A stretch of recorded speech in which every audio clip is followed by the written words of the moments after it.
ফেব্রুয়ারির শেষ পর্যায়ে এসে জমজমাট অমর একুশে বইমেলা। ফুরিয়ে যেতে বসা মেলা নিয়ে আবেগ আপ্লুত লেখক, দর্শনার্থীরা। শিল্প ও সংস্কৃতির চর্চায় বইমেলাকে সবার ঊর্ধ্বে রাখার প্রত্যয় সংশ্লিষ্টদের। অমর একুশে বইমেলার ২৬তম দিন, দর্শনার্থী সমাগমে পূর্ণ সান্ধ্যকালীন আয়োজন। শুরুর দিকে নেহাত ঘুরে দেখার জন্য এলেও শেষ বেলায় বই কেনায় মনোযোগী পাঠক সমাজ।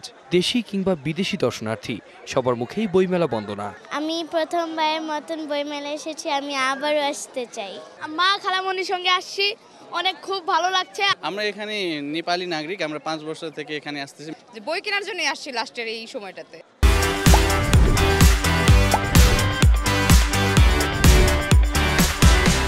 শুধু বই কেনাই নয়, ফুরিয়ে যেতে বসা মেলা নিয়ে স্মৃতি রোমন্থনে আবেগ আপ্লুত লেখক, প্রকাশকেরাও। আমি মনে করি যে বইমেলাটা সব কিছুর ঊর্ধ্বেই বইমেলাটা, এবং সবার ঊর্ধ্বেই বইমেলাটাকে রাখা উচিত, এবং একজন লেখক হিসেবে, একজন পাঠক হিসেবে, একজন সাধারণ মানুষ হিসেবে সেটা আমি মনে করি।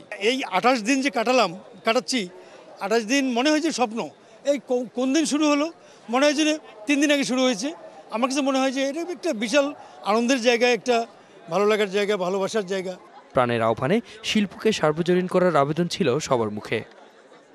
বইমেলার ২৬তম দিনে এখন পর্যন্ত মোড়ক উন্মোচিত বইয়ের সংখ্যা প্রায় ৩,০০০।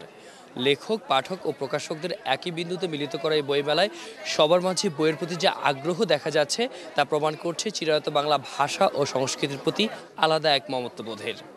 আতিক মেজবালগ্ন, ডিবিসি নিউজ, ঢাকা।